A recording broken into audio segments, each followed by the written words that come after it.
नमस्कार दोस्तों, स्वागत है आपका आज की बेहद ज्ञान से भरी कहानी में। इस कहानी को सुनने के बाद आज आप ईमानदारी का जीवन जीना शुरू कर देंगे। दोस्तों, एक युवक मंदिर में भगवान के सामने प्रार्थना कर रहा था कि उसे अच्छा सा कोई काम मिल जाए ताकि घर का खर्चा चलाया जा सके। एक धनी व्यक्ति का बटुआ बाजार में गिर गया। उसे घर पहुंचकर इसका पता चला।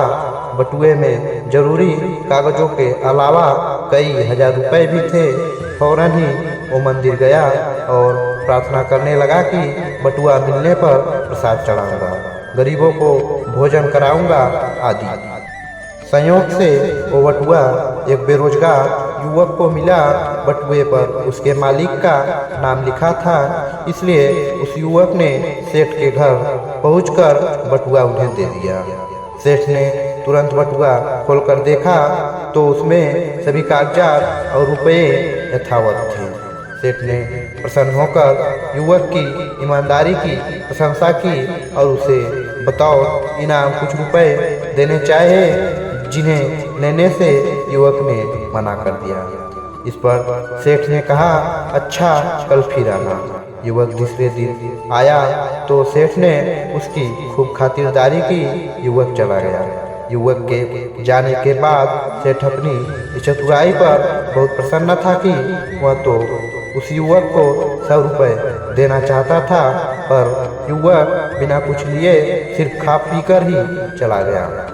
उधर युवक के मन में इन सब का कोई प्रभाव नहीं था, क्योंकि उसके मन में न तो कोई लालसा थी और न ही बटुआ लौटाने के अलावा और कोई विकल्प ही था। उधर सेठ बटुआ पाकर यह भूल गया कि उसने मंदिर में कुछ वचन भी दिए थे। सेठ तो बस बटुआ पाने की खुशी और अपनी चतुराई भरे काम के बारे में सोचता रहा और विकल्प के रूप में अपना स्वार्थ खोजता रहा। कुछ दिन बाद सेठ ने अपनी इस चतुराई का अपने मुनीम और सेठानी से भी सभी घटनाओं का जिक्र करते हुए कहा कि देखो, वह युवक कितना मूर्ख निकला, हजारों का माल बिना कुछ लिए ही दे गया। तब सेठानी ने कुछ देर मौन रहने पर कहा, तुम उल्टा सोच रहे हो। जैसे ही आपने ईश्वर से प्रार्थना की तभी आपका बटुआ उस युवक को मिला, ताकि आप अपने वचन को निभा सको। यानी ईश्वर ने दोनों की ईमानदारी को परखा, जिसमें वो युवक को खरा उतरा, पर आपने अभी तक अपना वचन नहीं निभाया। वह युवक ईमानदार था, उसके पास तुम्हारा बटुआ लौटा देने के अलावा और कोई विकल्प ही नहीं था। उसने बिना खोले ही बटुआ लौटा दिया। वह चाहता तो सब कुछ अपने पास ही रख लेता, तुम क्या करते। ईश्वर ने दोनों की परीक्षा ली, वह पास हो गया और तुम फेल हो गए। अवसर स्वयं तुम्हारे पास चल कर आया था, तुमने लालच के बस उसे लौटा दिया। अपनी गलती को सुधारो और जाओ उसे खोजो।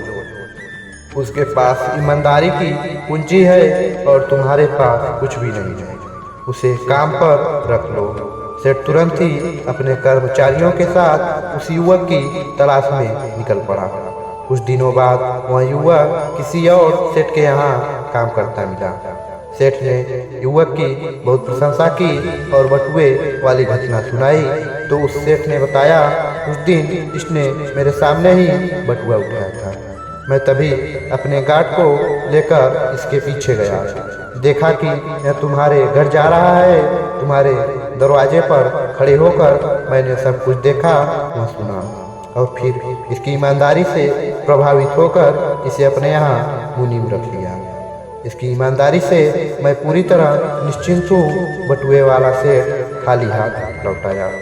पहले उसके पास कई विकल्प थे, उसने निर्णय लेने में देरी की। उसने एक विश्वासी पात्र को खो दिया।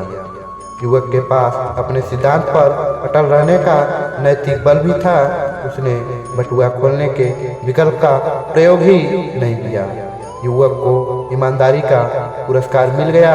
दूसरे सेठ के पास निर्णय लेने की क्षमता थी। उसे एक उत्साही, सुयोग्य और ईमानदारी मुनि मिल गया। दोस्तों, ईश्वर हर किसी को अपनी ईमानदारी और इंसानियत को साबित करने के मौके देता रहता है। जिंदगी हर किसी को सही मार्ग पर चलने और अपनी गलती को सुधारने का एक मौका जरूर देती है। ईश्वर हर किसी को अच्छे और पुण्य कर्म करने के मौके प्रदान करती है। स्वार्थी बनकर स्वयं के लाभ के लिए विकल्प के चक्करों में मत पड़ें। आप जीवन में ईमानदारी की राह पर चलते रहें। ईश्वर आपकी जिंदगी में खुद कई विकल्प देंगे प्रगति के। जिन वस्तुओं के विकल्प होते हैं उन्हीं में देरी होती है। विकल्पों पर विचार करना गलत नहीं है, लेकिन विकल्पों पर ही विचार करते रहना यह गलत है। हम यह वहाँ के चक्कर में फंसे रह जाते हैं। किसी संत ने कहा है, विकल्पों में उलझकर निर्णय पर पहुँचने में बहुत देर लगाने से लक्ष्य की प्राप्ति कठिन हो जाती है। दोस्तों, आज की कहानी आप सभी को कैसी लगी हमें नीचे कमेंट बॉक्स में कमेंट करके जरूर बताएं। और साथ ही साथ मेरा आप लोगों से विनम्र निवेदन है कि अगर आप हमारे चैनल पर पहली बार आए हुए हैं तो हमारे चैनल को भी सब्सक्राइब करना ना भूलें। धन्यवाद।